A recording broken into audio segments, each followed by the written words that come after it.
friends and fam, glad you're here for today's journey.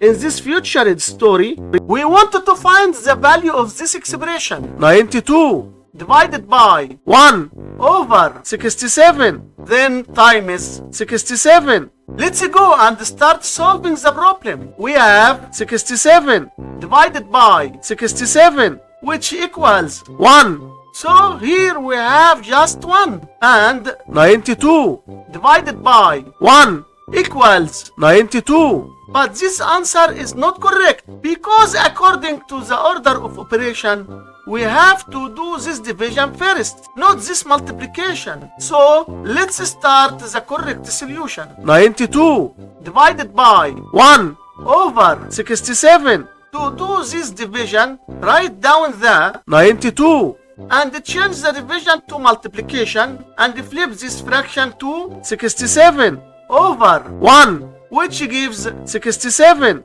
And here again we have times 67. 92 times 67 gives us 6,164. So 6,164 times 67, which equals 412,988. And so our final answer to this problem is just 412,988. Don't forget to like, comment and subscribe. Thanks for watching.